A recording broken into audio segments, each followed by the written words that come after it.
parler pour savoir si la coloscopie justement a encore une place dans notre arsenal.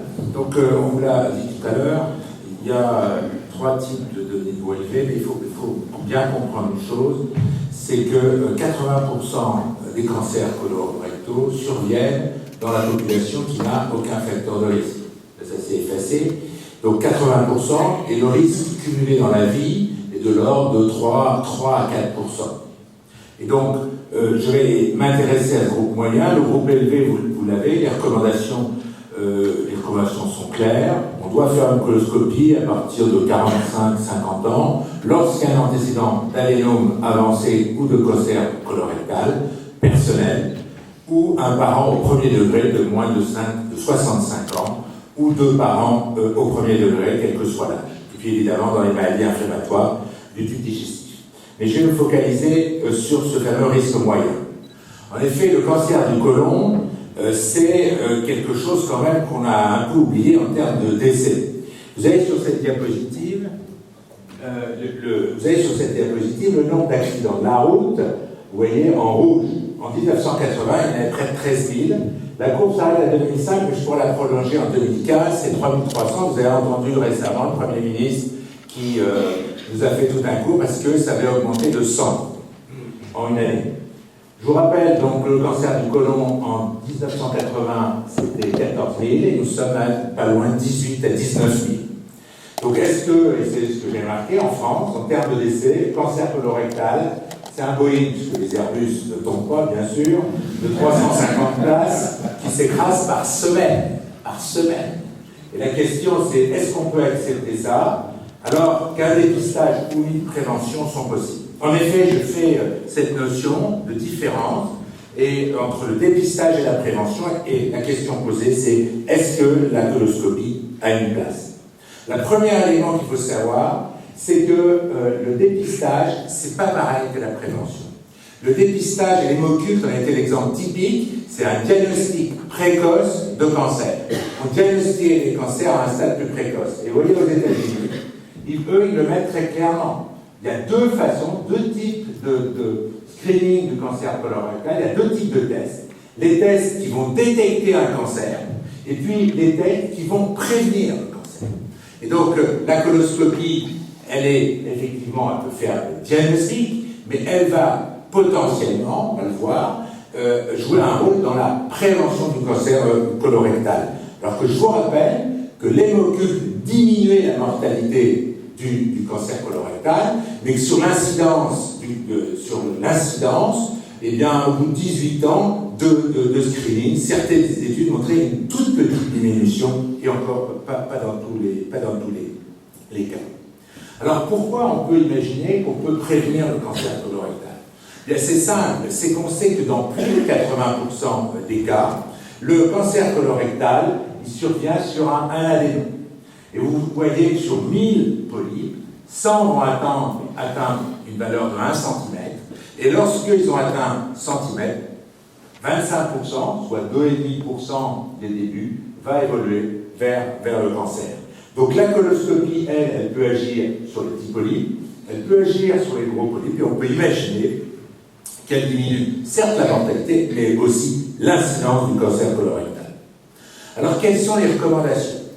Vous avez ici la recommandation française, qu'on vient de dire, c'est le FIT tous les 2 ans dans la population générale de 50 à 74 ans. Une coloscopie, et les pouvoirs publics ont fait l'avantage du FIT, c'est qu'on peut faire varier le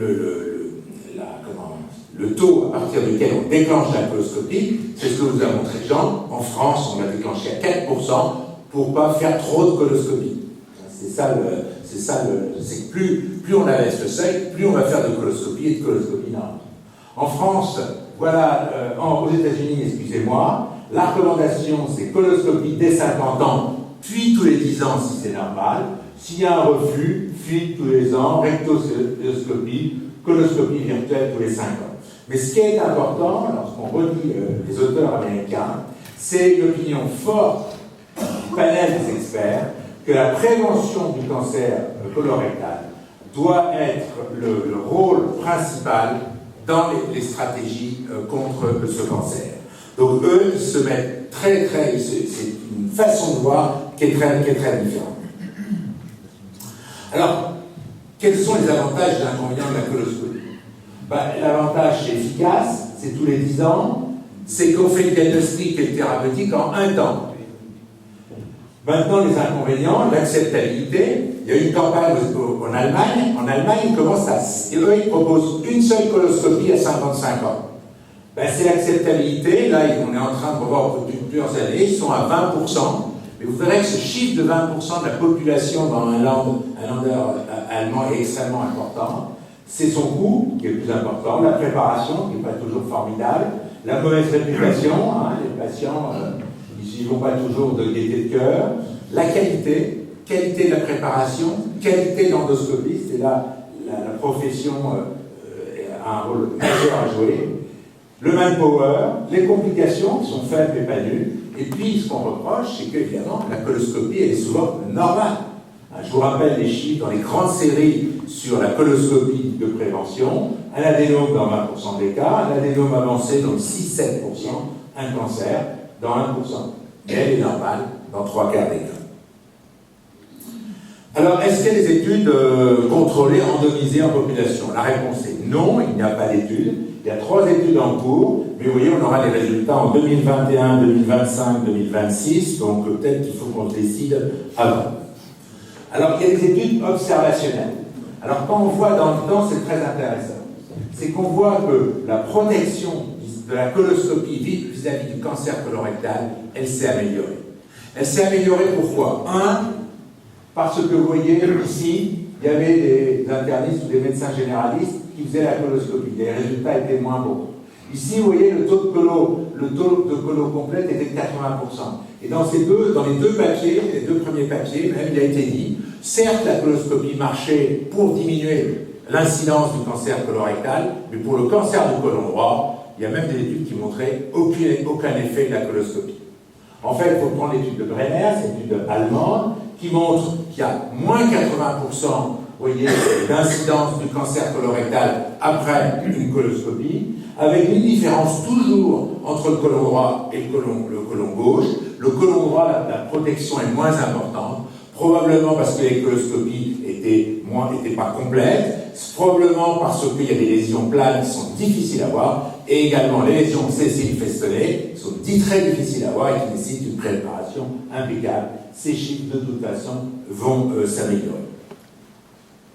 Alors, deuxième également argument, dans les cohortes qui avaient des polypes, donc qui étaient à risque élevé de cancer colorectal, l'impact de la coloscopie en 1993 ou en 2012, réduction d'incidence, réduction de mortalité. Alors, en fait, et c'est le vrai problème, c'est est-ce qu'on ouvre la coloscopie à tout le monde, ou est-ce qu'on dit que la population à risque moyen, elle est excessivement hétérogène. Et est-ce qu'on va la réserver à des sous-groupes? C'est un débat qu'on a avec Jean-Christophe et Jean-Christophe, et je vais vous montrer 2 diapositives là-dessus. La première, c'est la grande étude polonaise qui a été faite sur plus de 50 000 coloscopies de prévention. Et donc, ils ont calculé le nombre de coloscopies nécessaires pour diagnostiquer un adénome avancé. Et ils ont pris 2 critères assez faciles, le sexe et l'âge. Si vous êtes une femme et que vous avez entre 40 et 49 ans, eh bien, il faut faire 36 coloscopies pour trouver un adénome avancé. Moi, ça m'intéresse assez peu d'aller faire 36 colos pour trouver un polype avancé. Par contre, si vous prenez un homme qui a entre 60 et 65 ans, il faut faire 10 coloscopies. Donc, vous voyez déjà que, en fonction de l'âge et du sexe, eh bien, la rentabilité, entre guillemets, de la coloscopie peut être différente. Et puis, cette même équipe a fait un score qui est très simple. Il tient compte de l'âge. Ils ont rajouté ici les antécédents familiaux, le sexe, le tabagisme, vous voyez, c'est assez simple, aucun, 10 paquets années, 10 à 20, plus de 20 paquets années, et l'INC, inférieur à 25, 25 à 29, supérieur à 30. Et vous pouvez calculer votre risque d'avoir un adénome avancé en fonction des facteurs de risque. Et déjà, vous voyez, vous êtes un homme, vous mettez 3, masculin 5, vous avez un peu fumé je dis ça, vous êtes à 6, vous êtes un peu gros, on ne compte pas, 6, votre taux, vous avez presque 15%, si on vous fait une coloscopie, d'avoir un adénome avancé. Donc, ça veut dire qu'on fait 6 colos et on trouve un adénome avancé. Et donc, est-ce qu'il faut proposer la coloscopie à tout le monde? Est-ce qu'il faut la proposer à uniquement au-delà de 55 ans, comme les Allemands, ou est-ce qu'il faut la réserver en fonction de score? C'est un débat que l'on aura. Alors, en effet, l'élément important, c'est quoi? Je vous ai montré les chiffres français où l'incidence du cancer colorectal continue à monter. Aux États-Unis, vous voyez que depuis 1990, l'incidence baisse. Et ce qui est très important, évidemment, c'est la participation. Mais l'incidence du cancer colorectal, elle baisse si le taux de coloscopie dans la population cible est supérieur à 20%. C'est 20%, quelle que soit la façon dont on arrive à la coloscopie, que ce soit des signes fonctionnels, que ce soit un test FIG positif, que ce soit une coloscopie de prévention. Mais si vous n'atteignez pas 20%, vous ne diminuerez pas l'incidence du cancer colorectal. Vous voyez que l'incidence aux États-Unis en 15 ans, c'est de l'ordre de 30%, ce qui est tout à fait important. Donc, je terminerai.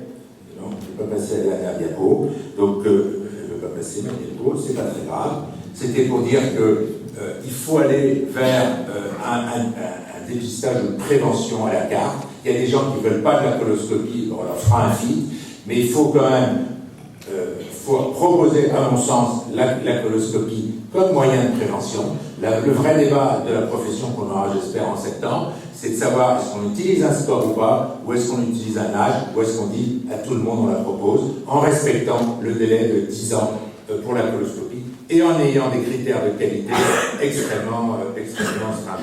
Je vous remercie de votre attention.